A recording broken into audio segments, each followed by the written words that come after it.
ચાલો વિદ્યાર્થી મિત્રો આજે આપણે જોઈશું દાખલા નંબર 3 10 દાખલા છે 1 2 આપણે જોયા હવે જોઈશું આપણે દાખલા નંબર 3 આ વિડિયોમાં માત્ર આપણે એક જ દાખલો જોઈશું જેને ધ્યાનથી વ્યવસ્થિત તમારે જોવાનો છે પ્રેક્ટિસ વગર આ દાખલો આવડવાનો નથી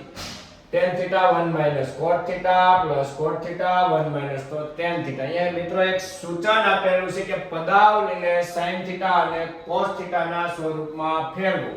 1 plus sec θ cosec θ ડાબી બાજુ ઉપરથી આપણે સાબિત કરે પહેલા લખી દઈએ ડાબી બાજુ દરેક પદને sin θ અને cos θ ના સ્વરૂપમાં ફેરવવાના tan θ એટલે વિદ્યાર્થી મિત્રો tan θ એટલે sin by cos cot θ એટલે cos by sin tan θ એટલે sin by cos cos θ એટલે cos by sin 1 minus cos θ cot θ ને આપણે ફેરવીએ cos by sin tan θ ને લખીએ sin by cos બાકીનું બધું જ એમના હવે અહીંયા આપણે sin θ by cos θ cos θ by sin θ નીચે મિત્રો આપણે કરી દઈએ ક્રોસ ગુણાકાર cos θ sin θ minus cos θ cos θ minus sin θ છેદ એમના sin θ અને cos θ હવે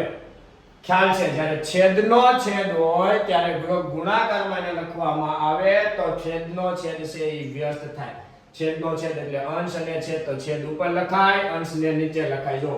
sin θ cos θ એમ નામ sin θ ઉપર sin θ minus cos θ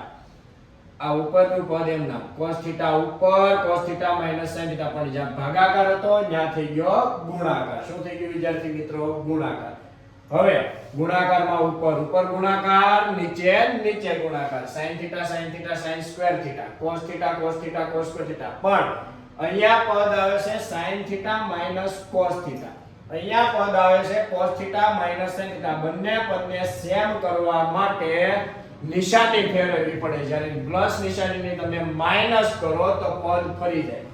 પ્લસ ના માઈનસ sin θ પ્લસ હતા તો એને આપણે sin θ માઈનસ હતા તો એને પ્લસ કર્યા cos θ પ્લસ હતા તો એને લખ્યા માઈનસ સેમ આના જેવું પદ લાવવા માટે આ વસ્તુ તમારે યાદ રાખવાની છે મિત્રો આ નહીં યાદ રાખો પ્રેક્ટિસ નહીં કરો તો આ તમને આવડવાનું નથી ક્રોસ ગુણાકાર sin square θ sin θ sin ઘન θ બેઠું cos square θ cos ઘન θ આ બેઠું હવે નીચે sin θ cos θ બંને કૌંસ બે જો આ ઉપરથી આપણે sin θ cos θ ને વિદ્યાર્થી મિત્રો કોમન કાઢી લઈએ તો અહીંયા બચે sin ઘન θ cos ઘન θ નીચેનું બંને કૌંસ સમાન છે તો એને આપણે કટ કરી દઈએ ઉપર બચ્યું sin ઘન θ cos ઘન θ નીચે sin θ cos θ sin θ cos θ હવે આપણે નિત્યસમ શીખી ગયા મિત્રો ધોરણ નંબર 9 ચેપ્ટર નંબર 2 a ઘન માઈનસ b ઘન એના માટે આપણે એક નિત્યસમ શીખી ગયા a minus b a square plus ab plus b square જો a ઘન માઈનસ b ઘન તો sin ઘન θ માઈનસ cos ઘન θ માટે આપણે એક નિત્યસમ શીખી ગયા a માઈનસ b તો sin θ માઈનસ cos θ a વર્ગ એટલે sin વર્ગ પ્લસ ab એટલે sin θ cos θ પ્લસ b વર્ગ એટલે cos વર્ગ નીચેનું વિદ્યાર્થી મિત્રો એમનો પાછા બંને કૌંસ સમાન આવી ગયા એટલે એને આપણે કટ કરી દો ખ્યાલ છે નિત્યસમ પ્રમાણે sin સ્ક્વેર θ અને cos સ્ક્વેર θ વિદ્યાર્થી મિત્રો એક થાય sin square θ plus cos square θ એક થાય sin θ cos θ sin અહીંયા કટ થઈ ગયું એટલે બચે sin θ cos θ હવે આ sin θ અને cos θ બંને પદને આપણે સેપરેટ લખી દઈએ એકના છેદમાં sin θ cos θ sin θ cos θ ના છેદમાં sin θ cos θ એકના છેદમાં વિદ્યાર્થી મિત્રો sin θ cos θ